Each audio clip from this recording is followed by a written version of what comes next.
Ratna, you may please continue. ගරු නියෝජ්‍ය කතානායකතුමනි වැවිලි හා ප්‍රජා යටිතල පහසුකම් අමාත්‍යාංශයේ ලෙස අපේ නව රජයේ මංගල අයවැය ලේඛනයේ අමාත්‍යරයා ලෙස මෙහිදී කරුණු ගණනාවක් අපිට අවධාරණය කරන්න තියෙනවා. මම හිතනවා මේ ව්‍යවහාරය අද ආරම්භ කරපු අපේ ගායන්ත කරුණාතිලක ගරු මන්ත්‍රීතුමා මම කියන්න ඕන සැලකිය යුතු ප්‍රමාණයක් ඔබතුමත් කිව්වා. මේ අමාත්‍යංශයට අයිති ප්‍රධාන වැවිලි බෝගොල්ට අද අත් වෙලා තියෙන ඉරණම සම්බන්ධයෙන් ඔබතුමා කතා කරා. ඒ අභියෝගය අපි නව රජයක් හැටියට බාර ගන්න සූදානම්. නියෝජ්‍ය කතානායකතුමනි, අපේ අමාත්‍යංශයට රාජ්‍ය දෙපාර්තමේන්තු රාජ්‍ය සංස්ථා ව්‍යවස්ථාපිත ආයතන 29ක් අයිතිව තිබෙනවා. මේ 29 තුල මේ රටේ ලක්ෂ සංඛ්‍යාත ජනතාවක් තමන්ගේ ජීවිතය පවත්වාගෙන යන්න රැකී ආරක්ෂා කරනවා, විවිධ ක්‍රියාකාරකම් වල නිරත වෙනවා. අපේ රටේ ගත්තොත් රබර් අක්කර ගත්තොත් අපිට 2,46,520ක් තියෙනවා. තේ අක්කර ගත්තොත් 6,67,500ක් තියෙනවා. පොල් අක්කර ගත්තොත් 11,80,000ක් තියෙනවා. එතකොට මේ තුල ඔක්කොම මිනිසුන්ගේ ජීවිතේ ගැබ් වෙලා තියෙනවා. අපේ රටේ ජාතික ආර්ථිකයටත් සමාජ සංවර්ධනයටත් ඒ වගේ මේ ප්‍රදේශවල විවිධ සංස්කෘතික අනන්‍යතාවයන් ඇතුව ජනතාව ජීවත් වෙනවා. එතන මේ අමාත්‍යංශයේ විශේෂපතයන් කාර්යයන් සියල්ලම මේ රටේ සියලු ජනතාවන්ට විශාල බලපෑමක් කරනවා කියන එක මම මතක් කරන්න ඕන. මම ස්තුතිවන්ත වෙනවා අපේ අතිගරු ජනාධිපති අනුර කුමාර දිසානායක මැතිතුමාට. පහුගිය කාලවල එක සසඳලා බැලුවම මෙවර මේ අමාත්‍යංශයට විශාල මුදලක් වෙන් කළා තියෙනවා. මුළු වෙන් කිරීම රුපියල් මිලියන වලින් ගත්තොත් 17,888.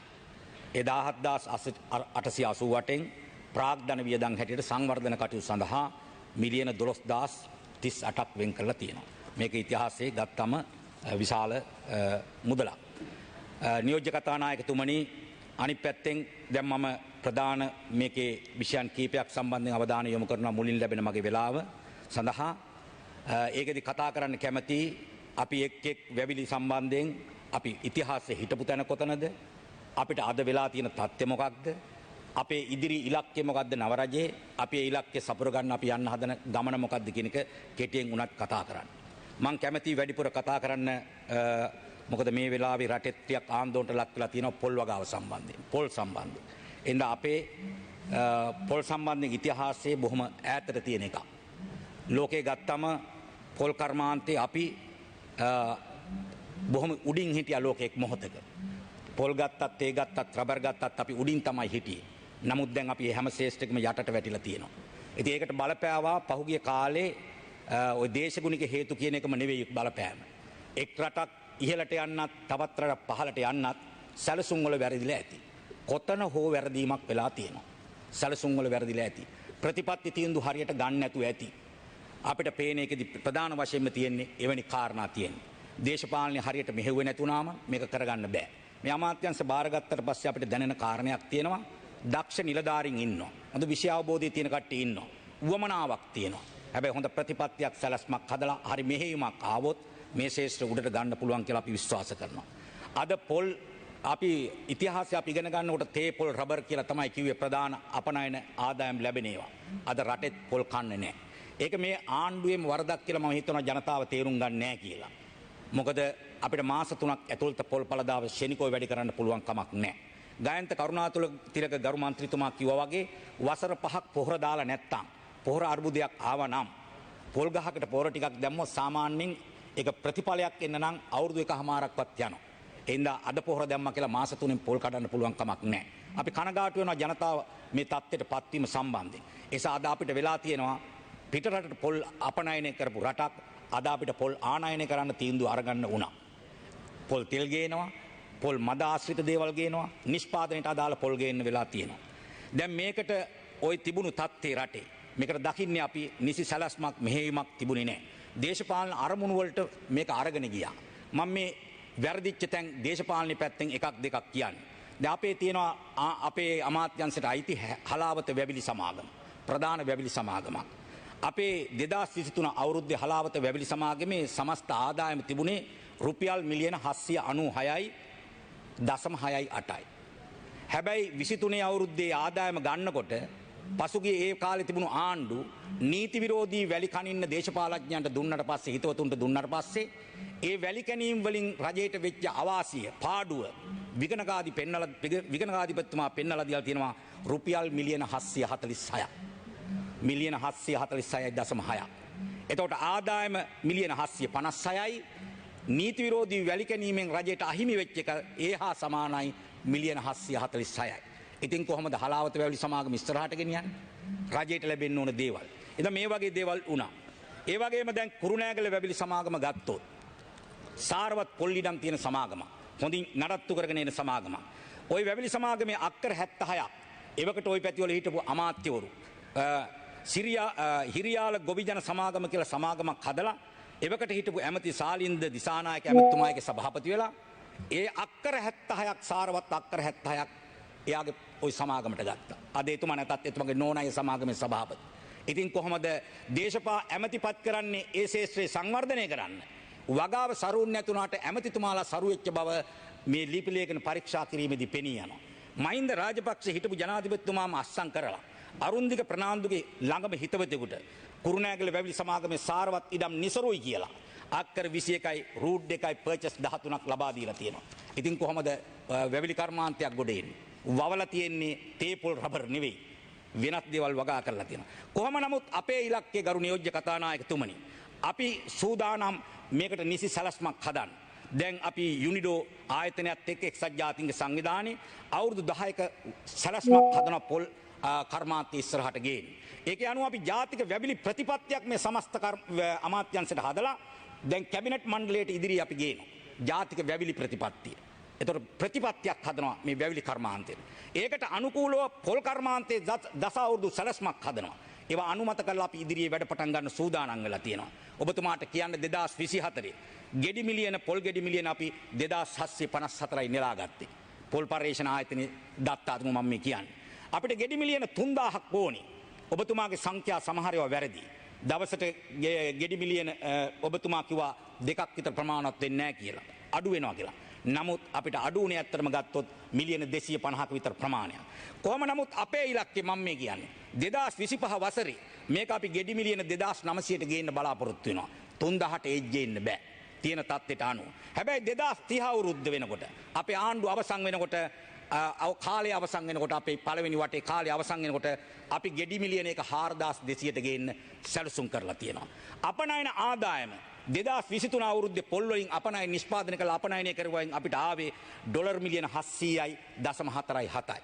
අපි මේ අවුරුද්දේ බලාපොරොත්තු වෙන එක වර්ධනය කරන්න මිලියන 900 දක්වා වර්ධනය කරන්න අපි සැලසුම් කරලා තියෙනවා.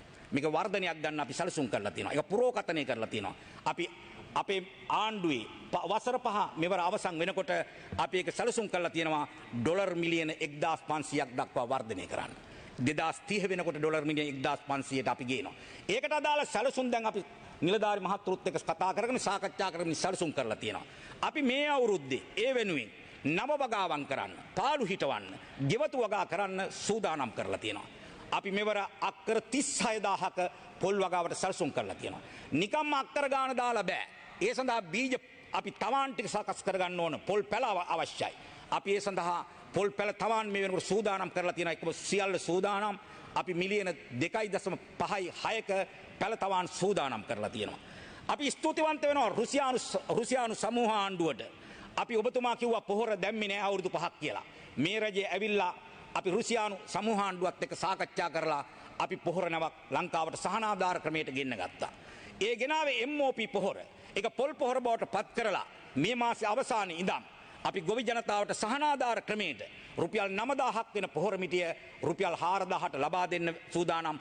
ඒ අනුව අපි ජනතාවට දෙන සහනය මුදලින් තක්සේරු කරොත් ඒක රුපියල් මිලියන 5670ක්. මේ වසරේ පොහොර සහනාධාරය පොල් ගොවියන්ට ලබා දෙනවා රුපියල් මිලියන 5670ක්. මෙට්‍රික් ටොන් අපිට තියෙනවා 56700ක් තියෙනවා සහනාධාර ක්‍රමයට බෙදන්න. මේ අපි මාසෙ පටන් ගන්නවා අක්කර 5ට අඩු කුඩා පොල්වතු හිමියන්ට ලබා දෙන්න. මේ රටේ ඔබතුමා කිව්වා වගේ පොල් රබර් තේ ගත්තත් කුඩා වතු හිමියෝ තමයි මේවා ශාස්ත්‍රීක කරලා තියෙන්නේ. පොල් ශ්‍රේෂ්ඨ ගත්තත් 82% කුඩා පොල් වතු හිමියෝ තමයි ඉන්නේ. අන්න උන්ට මේ පොහොර ටික අපි ලබා දෙනවා. රෝග මර්ධනය සම්බන්ධයෙන් අපි අවධානය යොමු කරලා තියෙනවා. අපේ රටේ පොල් කර්මාන්තයේ නිලන අය මුහුණ දෙන ප්‍රධාන ප්‍රශ්නයක් තියෙනවා. අපි එකක් සුදුමැස්සා රෝගය, දකුණේ තියෙනවා වැලිගම රෝගය. වැලිගම රෝගේ මඩින්න පහුගිය ආණ්ඩු දුන්නේ ගහකට රුපියල් 3000යි. ඒක අපි සූදානම් වෙනවා රුපියල් 10000 දක්වා මේ වසරේ වැඩි කරන්න. ඒ සඳහා රුපියල් මිලියන 110ක් වෙන් කරන්න අපි සූදානම් කරලා තියෙනවා. ඒ වගේම අපි සතුටෙන් කියන්න කැමති ජනාධිපතිතුමත් මෙතන කිව්වා උතුරු අවුරුදු 30ක යුද්ධයක නියලුණා. ඔවුන්ට සංවර්ධනය බොහොම අඩුවෙන් තමයි ගලාගෙන ගියේ. අපි උතුරු පොල් ත්‍රිකෝණයේ මේසරේ අක්කර 16000ක් උතුරු පොල් ත්‍රිකෝණයේ නව ඉඩම් පොල් වලින් සංවර්ධනය කරන්න සූදානම් කරලා තියෙනවා. ඒකට අපි රුපියල් මිලියන 500ක් වෙන් කරලා තියෙනවා. රුපියල් මිලියන 500ක්. සියලුම පොල් පැල නොමිලේ දෙනවා. සියලුම පොල් පැල නොමිලේ දෙනවා. පොල් පැල මේ වෙනකොට ඒ සඳහා සූදානම් කරලා තියෙනවා. දසලක්ෂ 24000ක් පොල් පැල සූදානම් කරලා තියෙනවා. උතුරේ ජනතාවට අපි පොල් වලට පොහොර ඒත් නොමිලේ දෙනවා. ඒ සඳහා අපි වෙන් කරලා තියෙනවා රුපියල් ලක්ෂ 819ක් ඒ පොහොර සහනාධාරය ලබා දෙන්න.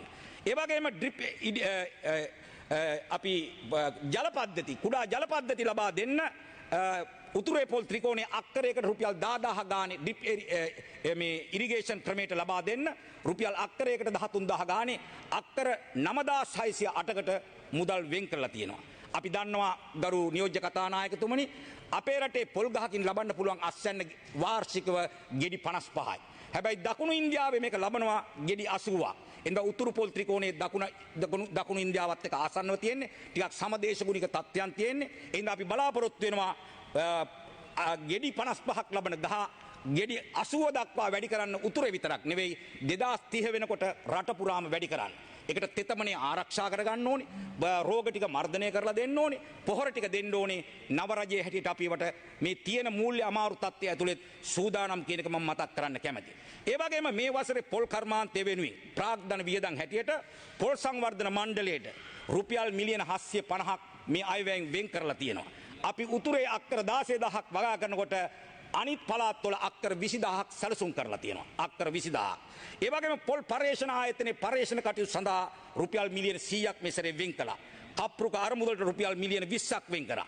ඒ අයවැයෙන් කරපු මුදල් වෙන් කිරීමට අමතරව අපේ ආයතන සතුව තියෙන වෙන අරමුදල් ඒ වගේනුත් අපි මේ අවුරුද්දේ මුදල් යොදවන්න සූදානම් කරලා තියෙනවා. පොල් සංවර්ධන අධිකාරිය රුපියල් මිලියන 554.39 මේ 2025 වසරේ පොල් වගාව වෙනුවෙන් යොදවන්න සූදානම්. සීමා සහිත කුරුණෑගල වැවිලි සමාගම රුපියල් මිලියන 1936.67ක් මේ සඳහා යොදවන්න සූදානම්. හලාවත වැවිලි සමාගම පොල් කර්මාන්තයේ සංවර්ධනය වෙනුවෙන් රුපියල් මිලියන 1235ක් යොදවන්න සූදානම්. එඳ අපි මේ කර්මාන්තයේ උන්නතිය වෙනුවෙන් වැඩ කරන්න සූදානම් වෙලා ඉන්නවා ගරු නියෝජ්‍ය කතානායකතුමනි. ඒ වගේම මම මතක් කරන්න කැමති තේ කර්මාන්තය. ඔබතුමාලා කිව්වා වගේ එක් යුගයක සිලෝන් ටී කිව්වම ලංකාව ලෝකේ අඳුරගත්තේ තේ නාමයෙන්. මේක ලෝකේ තේ රජු හැටියට හිටපු රට. වතුර ළඟට ඊළඟට වැඩිම පානය කරන්නේ ලෝකේ තාමත් තේ. ජනප්‍රිය ප්‍රාණයක්. නමුත් අද ලෝකේ අංක 1ට හිටපු ශ්‍රී ලංකාව 1962 වෙනකොට අපි දෙකට වැටුණා. 1962 වෙනකොට දෙකට වැටුණා. අද අපි හතරට වැටිලා ඉන්නවා. 62 අපි දෙකට ඉන්නකොට කෙන්යාව හිටියේ 16 වෙනියට. අද කෙන්යාව 3ට ඇවිල්ලා අපි හතරට වැටිලා තියෙනවා.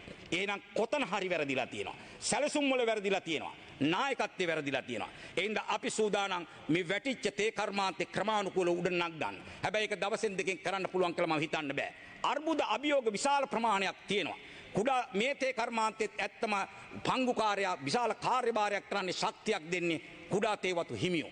75ක් තේ කර්මාන්තයේ නිෂ්පාදනයේ ඉන්නේ කුඩා තේ වතු හිමියෝ. ඔවුන්ට මම ස්තුතිවන්ත වෙනවා. ඇයි අපිට තේ කර්මාන්තේ මෙහෙම තත්යකටපත් වෙන්න සිද්ධ වුනේ? මම මුලින් කිව්වා වගේ සැලසුම් ප්‍රතිපත්තිවල ප්‍රශ්නයක් තියෙනවා. අපි සූදානම් මේක වෙනස් කරලා ගන්න. ඒ සඳහා අපි දැන් තේ කර්මාන්තයේ ප්‍රතිපත්ති සැලසුම් සකස් කරමින් ඉන්නවා. තේම මෙහෙම වෙන්න බලපෑවා වැරදි තීන්දුව අපේ අමාත්‍යංශ ගත්ත. වංචා දූෂණ මේවා ඇතුලේ පිරීලා තියෙනවා කියන එක මම ඔබට කියන්න ඕනකම තියෙනවා. මේ රටේ පාලකයන්ගේ තිබුණු දෝෂ, සමහර නිලධාරීන්ගේ තිබුණු දෝෂ මේවට බලපෑවා. නමුත් මම සන්තෝෂ වෙනවා අද වෙනකොට ගරු නියෝජ්‍ය කතානායකතුමනි අපේ නිලධාරීන් අවංකව මේවා ගෙනියන්න දේශපාලන නායකත්වයේ දෙනකොට ඔවුනුත් අවංකව වැඩ කරන්න සූදානම්. අපේ අමාත්‍යංශවල දැන් රෑ 10 11 වෙනකන් සමහර නිලධාරීන් වැඩ කරන තත්ත්වයට ඇවිල්ලා තියෙනවා. අපි ඔවුන්ට ගරුත්වය දෙන්න කැමැති. ඔවුන් මේ සඳහා කැප වෙනවා, අප වෙනවා. නමුත් අපි ඉතිහාසය බැලුවම අපිට පේනවා ශ්‍රී ලංකා තේ මණ්ඩලයේ පෞගිය වකවානුවේ මෙතන විශාල මුදලක් තියෙනවා තේ මණ්ඩලයට. අලවි ප්‍රවර්ධනයට කියලා උන් වැඩසටහන් හැදුවා. ඒ සඳහා වැය කරලා තියෙනවා රුපියල් මිලියන 4953.83ක් පහුගිය කාලේ. අලවි ප්‍රවර්ධනයට හැදුවා නිර්මාණාත්මක රූපවාහිනී දැන්වීමක්. අවුරුදු 8ක් යනකම් ප්‍රචාරය කරන්න බැරි වුණා. ඔන්න තත්ති මේවයි දූෂණ වංචා පිරලා තියෙනවා. කෝප් කමිටුවේ මේවා ප්‍රශ්න කරලා තියෙනවා. මේකට වෙබ් පිටුවක් හදන්න තීන්දුව කරලා තියෙනවා. වෙබ් පිටුවක් ඉංග්‍රීසි භාෂාවෙන් හදන්න ඩොලර් ලක්ෂයක් යොදවලා තියෙනවා. ඊළඟට අනික් ඒවා නෙවෙයි භාෂා පරිවර්තනයට විතරක් තවත් භාෂා 7කින් පරිවර්තනය කරන්න ඒවට ඩොලර් ලක්ෂය ගානේ යොදලා තියෙනවා. ඩොලර් ලක්ෂය ගානේ. ඒ අනුව මුළු වෙන් කරපු මුදල ඔක්කොම රුපියල් ලක්ෂ වලින් ගත්තොත් 1729ක් වෙබ් පිටුව හදාගන්න. හැබැයි ඒක පරිශීලනය කරලා තියෙන්නේ වසර 3ක් ඇතුළත 1,65,656යි. ඒකනු 73ක් ශ්‍රී ලාංකිකව බරලා තියෙන්නේ. තේ ප්‍රවර්ධනය කරන්න ඕනේ විදේශ රටවලට. ඔන්න ඔහමයි කෙරුණේ. දැන් මේකට පරීක්ෂණ යන තත්ත්වයට පත් වෙලා තියෙනවා. මේ වගාව වැවිල්ල වර්ධනය කරන්න හරි නිෂ්පාදනය ප්‍රවර්ධනය කරන්න හරි දායක නොවුනම කියලා මම කියන්නේ නැහැ. විශාල වංචා දූෂණ වලට මැදිහත් වෙලා තියෙනවා. අපේ අමාත්‍යංශ වලට ආපු මුදල් පහුගිය කාලේ සෑහෙන්න අපත ගිහිල්ලා තියෙනවා. වංචා දූෂණයට ලක් වෙලා තියෙනවා. අපි ලෝකෙන් ණයක් ගත්තා කරු නියෝජ්‍ය කතානායකතුමනි එක ව්‍යාපෘතියකට ASMP කියලා ව්‍යාපෘතියක්. මේ ව්‍යාපෘතියෙන් අපේ රටේ ආයෝජකයන්ට ව්‍යවසායකයන්ට උදව් කරා. කවුද ඒ සල්ලි ගත්තේ? ඒ ව්‍යාපෘතියේ එවකට ඔබේ තමුන්නාන්සලාගේ පක්ෂවල හිටපු ප්‍රාථමික කර්මාන්ත ඇමති දයාගමගේ ඇමතිතුමාගේ බිරින්ද අනෝමා ගමගේ ලක්ෂ 140ක් ගන්නවා කෘෂි ව්‍යාපෘතියකට. දාපු තැනක් නැහැ. හොයන්න බෑ. මේ වැවිලි භෝග සංවර්ධනයට උපු සල්ලි. ඉතින් කොහොමද රටක් හදන්නේ? හිටපු නාවික හමුදාපති වසන්ත කරන්නාගොඩ අර අපි දැන් මේ ණය ගෙවනවා ලෝකෙට. හැබැයි එතුමට ලක්ෂ 180ක් දීලා තියෙනවා ව්‍යාපෘතියක් කරන්න. හිටපු අමාත්‍යංශ ලේකම්තුමා බන්දුල වික්‍රමනාරච්චි එයාගේ පුතාගේ නම දාලා ලක්ෂ 82ක් තරම් තියෙනවා. එතකොට කොහොමද කුඩා තේවතු හදන්නේ? කොහොමද රබර් වගාව කරන්නේ? කොහොමද පොල් වගාව කරන්නේ? ඔන්න ඔහමයි ඒ කට්ටිය වගාව කරලා තියෙන්නේ. ඉතින් මේවා මං කිව්වේ වැරදුණු තැනුයි මේ පෙන්වා දුන්නේ. දේශෙන් වෛරෙන් කියන කතා නෙවෙයි. මේවා රටක් දැනගන්න ඕනේ, ඔබතුමාලත් දැනගන්න ඕනේ. අපි දේශපාලන නායකත්වයේ දෙන්නේ එතෙන්ට නෙවෙයි ගරු නියෝජ්‍ය කතානායකතුමනි. ඉස්ට්‍රා කියලා ව්‍යාපෘතියක් ආවා. තේ වගාව රබර් වගාව ප්‍රවර්ධනය කරන්න. රුපියල් මිලියන 8,003ක් වෙන් කළා. ඒකෙන් යමක් නොවුණා කියලා මම කියන්නේ නැහැ. හැබැයි ආපස්සට බලනකොට දැන් අපි පරීක්ෂණයක් තීන්දුව කරලා තියෙනවා. ඒ සම්බන්ධයෙන් පරීක්ෂණයක් තීන්දුව කරලා තියෙනවා. සමහර තේ වගාව ගිහිල්ලා පෙන්නනකොට කෝතේ කියලා පෙන්නනකොට බොංචි වගා පෙන්නනවා. රබර් වලට අධියර 3කින් ණය දීලා තියෙනවා ආධාර. පළවෙනි අධියරට දීලා බලලා තමයි 2 දෙන්න ඕනි. 3 දෙන්න ඕනි. දේශපාලඥයෝ ලැයිස්තු දෙවුවා මේ කට්ටියට දෙන්න කියලා. නිලධාරීන්ට බලපෑම් කරා. බලනකොට රබර් වගා කරපු ඉඩම හොයාගන්න නැහැ. රබර් නැහැ. මිලියන රුපියල් 8,003ක් මේ විදිහට වැය කළා. යමක් නොවුණා කියන්නේ නැහැ. දේශපාලනේ බලපෑවේ ඒ විදිහට. එතකොට කොහොමද කතානායක නියෝජ්‍ය කතානායකතුමනි වගාවක් වැවිල්ලක් ලෝකේ එකට ගේන්නේ? කොහොමද නිෂ්පාදනය ඉහළ දාන්නේ? කරන්න පුළුවන් කමක් නැහැ. නමුත් මම සන්තෝෂෙන් කියනවා අපි ඒ තේ කර්මාන්තයේ ඉලක්කය වෙනස් කරනවා. 2024 පහුගිය වසරේ තේ නිෂ්පාදනයේ කිලෝග්‍රෑම් මිලියන 262.15යි. අපි ඒක 2025 වෙනකොට අපි ගේන්න සූදානම් කිලෝ 275ට ගේන්න සූදානම් මිලියන. මේ අවුරුදු 275ට ගෙනවා. ඔබ තමුන්නාන්සලාට අපි කියන්න සූදානම් වසර 5ක් අවසාන වෙනකොට අපි මේක කිලෝ මිලියන 400ට ගේන්න සැලසුම් කරලා තියෙනවා. ආදායම ගත්තොත් ගිය අවුරුද්දේ තිබ්බේ ඇමරිකන් ඩොලර් මිලියන 1.4යි. අපි ඒක මේ අවුරුද්දේ ගේන්න බලාපොරොත්තු වෙනවා. පුරෝකථනය කරලා තියෙනවා 1.7ට. අපි 2030 මේක ගේන්න බලාපොරොත්තු වෙනවා. ඩොලර් මිලියන 2.5ට අපි ගේන්න බලාපොරොත්තු වෙනවා. ඩොලර් බිලියන 2.5ට මිලියන 2500ට ගේන්න සැලසුම් කරනවා. මේ සැලැස්සට අපි අනිවාර්යයෙන්ම යන්න සැලසුම් කරලා තියෙනවා නියෝජ්‍ය කතානායකතුමනි. අවුරුදු 5ක උපාය මාර්ගික සැලැස්මක් මේ වෙනකොට අපි සකස් කරමින් ඉන්නවා. 25 අවුරුද්ද මේ අවුරුද්දේ ඒකේ ආරම්භය ගන්න අපි ඔය කුඩා තේවතු හිමියන්ට පොහොර ටික දෙන්න. තේවතු හිමියන්ට පොහොර ටික දෙන්න පහුගිය අවුරුදු වල තිබුණු සංකීර්ණ ක්‍රම වෙනස් කරන්න දැන් සාකච්ඡා කරනවා. සරල ක්‍රමයකට නොපමාව පොහොර ටික දෙන්න සැලසුම් කරනවා. ප්‍රමිතියෙන් යුක්ත පොහොර ටික දෙන්න සැලසුම් කරනවා. ඒ වගේම එක සමාගමකින් ගත්ත පොහොර අපි වෙළඳ පොලේ තියෙන අනිත් සමාගම් වලටත් විවෘත කරන්න දැන් සාකච්ඡා කරමින් ඉන්නවා. මේ අවුරුද්ද දැනට අපි අයවැයෙන් වෙන් කළ රුපියල් මිලියන 800ක් පොහොර සහනාධාරය සඳහා. ඒ සඳහා අපි ශ්‍රී ලංකා තේ මණ්ඩලයෙන් බලාපොරොත්තු වෙනවා. ගිය සැරේ ඔවුන් තමයි ඒ සඳහා දායකත්වය දුන්නේ. මේ වසරෙත් අපි මිලියන 2000ක් බලාපොරොත්තු වෙනවා. ඒ අනුව අපි මිලියන 2800ක් පොහොර සහනාධාරයට වෙන් කරන්න බලාපොරොත්තු වෙනවා. ඒ ඔබතුමාලා කිව්වා වගේම දළුවල ගුණාත්මක භාවය වැඩි කරන්න ඕනි. ඵලදායි තත්ත්වය වැඩි කරන්න ඕනි. ඒවට අපි නව රජයක් හැටියට සැලසුම් කරනවා ගරු නියෝජ්‍ය කතානායකතුමනි. ඒ වගේම ප්‍රංශ තාක්ෂණික ආධාර මත ශ්‍රී ලංකා තේ මණ්ඩලය මගින් අපි සිලෝන් ටී සඳහා ඒ නාමය සඳහා යුරෝපයේ තුල GI සහතිකය ලබා ගන්න බලාපොරොත්තු වෙනවා. භූගෝලීය තත්ත්ව දර්ශකය ලබා ගන්න අපි බලාපොරොත්තු වෙනවා. එතකොට ලෝකයේ අපිට විශේෂ තැනක් එනවා. අපේ අනන්‍යතාවයට තැනක් එනවා. අපේ සංස්කෘතියට තැනක් එනවා. ඒ වගේම අපි මේ අවුරුද්දේ අපි මුදල් වෙන් කළා තියෙනවා අයවැය ලේඛනේ තේ කර්මාන්තය සඳහා ප්ලාස්ටික් කූට ටික දෙන්න, නයිලෝන් බෑග් ටික දෙන්න රුපියල් මිලියන 35ක්. අධිගණත්ව වගාව සඳහා රුපියල් මිලියන 60ක්. සුහුරු දළු නෙලීමේ කාර්ය සඳහා මිලියන 35ක්. තේ පර්යේෂණ කටයුතු සඳහා මිලියන 61.2ක්. තේ නැවත වගාව සඳහා රුපියල් මිලියන 585.21ක්. තේ නව වගාව සඳහා රුපියල් මිලියන 275.1ක්. තේ වගා පුනරුත්ථාපනය වෙනුවෙන් මිලියන 550.33ක් අපි සූදානම් කරලා තියෙනවා. ඒ වගේම මම කියන්න කැමති ජනාධිපතිතුමා කිව්වා ඌන උපයෝගීත වතු රජයේ වතු වෙන්න පුළුවන් පෞද්ගලික වතු වෙන්න පුළුවන්. Ratna, you have 2 more minutes. ඔව්. ගරු නියෝජ්‍ය කතානායකතුමනි මම මගේ වෙලාවෙන් තව පොඩි වෙලාවක් ඉල්ලන විනාඩි 5ක් විතර දෙන්න. අපි සූදානම් වෙනවා ඌන උපයෝගීත වතු ටික අපි පෞද්ගලික අංශය වෙත ලබා දෙන්න. මේවා නිකන් ඉඩම් තියන්න පුළුවන් කමක් නැහැ. රටට ආදායමක් ගේන්න පුළුවන් නම් අපේ දිනුදු ජනතාව ශක්තිමත් කරන්න පුළුවන් නම් ඒ වතු අපි දෙන්න සූදානම් ඉන්නවා. ඒකට අපි දැන් අදාළ තොරතුරු ගණනය කරමින් ඉන්නවා. ගරු නියෝජ්‍ය කතානායකතුමනි රබර් වගාව මේකත් අර වගාව හා සමානයි. ලෝක ප්‍රබල පෙළේ තැනක් තිබුණා. රබර් වලට අපේ රටේ ඉතිහාසයක් තිබ්බා. පළවෙනි රබර් පර්යේෂණ ආයතනය ශ්‍රී ලංකාවේ කියන ලෝකෙම. නමුත් අද අපේ රබර් කර්මාන්තේ කඩාගෙන වැටිලා තියෙනවා. දැන් අපි 4 වෙනි තැන නෙවෙයි. දැන් අපි 12 වෙනි තැනට වැටිලා තියෙනවා. ඉතිහාසයේ 4 දැන් අපි 12 වෙනියට ඉන්නේ. ඒකටත් උනේ අර අභාග්‍ය සම්පන්න සිදුවීම තමයි.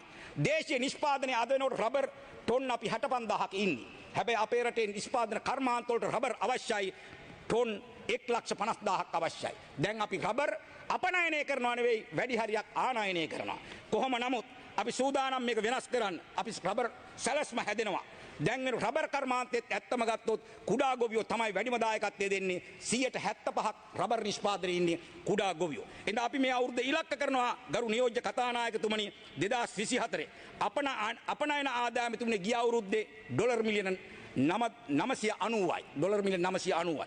අපි මේ අවුරුද්දේ පුරෝකතරය කරලා තියෙනවා රබර් වලින් එන ආදායම වැඩි කරන්න ඩොලර් මිලියන 1070ට. අපි 2030 වසර 5 අවසන් වෙනකොට ඒක ඩොලර් මිලියන 2කට ගේන්න සැලසුම් කරනවා.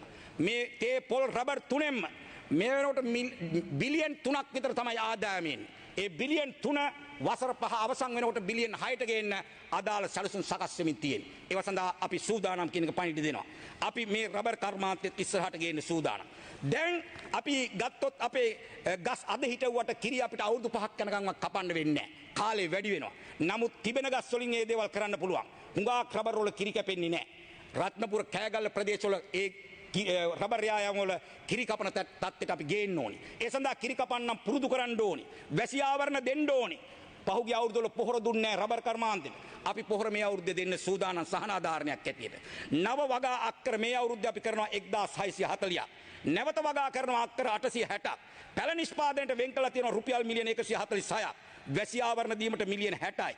රබර් වගාවේ සහනාධාර ගෙවන්න අපි මිලියන 336.1යි.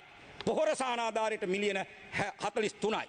පර්යේෂණ වලට මිලියන 204ක් අපි වෙන් කළා තියෙනවා රබර් කර්මාන්ත. එින්දා ගරු නියෝජ්‍ය කතානායකතුමනි සැලකියුතු වැඩ කොටසක් කරනවා. අපේ අනික් කාර්යය තමයි අපේ අමාත්‍යංශයේ ප්‍රධාන කාර්යය ප්‍රජා යටිතල පහසුකම්. මේ රටේ ඇත්තම ගත්තොත් මේ කර්මාන්තයේ විශාල පිරිසක් නියැලෙනවා. හැබැයි ඔවුන්ගේ ජීවිතේ තේ තරම් රසවත් නැහැ. තාම ඉඩමක් නැහැ. තාම නිවසක් නැහැ. අපේ මලේගම් ප්‍රජාවට වතුකරේ ප්‍රජාවට විශේෂයෙන්ම ලිපිනයක් නැහැ. උප්පැන්නයක් හරියට නැහැ. අයිතියක් නැහැ. අපි සූදානම් ඉන්දියාවටත් අපි ස්තුතිවන්ත වෙනවා. ඉන්දියානු ආධාර ක්‍රමයේ යටතේ අපි මෙවර නිවාස ඔක්කොම 4700ක් අලුතෙන් ආරම්භ කරනවා. පහුගිය අවුරුදු 1300ක් පටන් ගන්න තියෙනවා. වැඩ අවසන් නැහැ. 1300 වැඩ මේ අවුරුද්ද අපි අවසන් කරනවා. ඒ අනුව නිවාස ඔක්කොම අපි 6000ක් සම්පූර්ණ කරන්න බලාපොරොත්තු වෙනවා. මේ සියලු වෙනුවෙන් අපි යටිතල පහසුකම් වෙනුවෙන් ගත්තොත් ගරු නියෝජ්‍ය කතානායකතුමනි අපි යටිතල පහසුකම් වෘත්තීය පුහුණුව දෙන්න ඒ වතුකරේ ඉන්න ජනතාවට ප්‍රතිපාදන වෙන් කළා තියෙනවා රුපියල් මිලියන 1800ක්. සුහුරු පන්ති කාමර වතුකරේ දරුවන්ට ලබා දෙන්න රුපියල් මිලියන 600ක්. ඒ වගේම පෙර නිවාස වැඩ ටික ඉවර කරන්න රුපියල් මිලියන 763ක්. නව නිවාස ඉදි කරන්න ඉන්දියාව ආධාරය යටතේ රුපියල් මිලියන 3500ක්.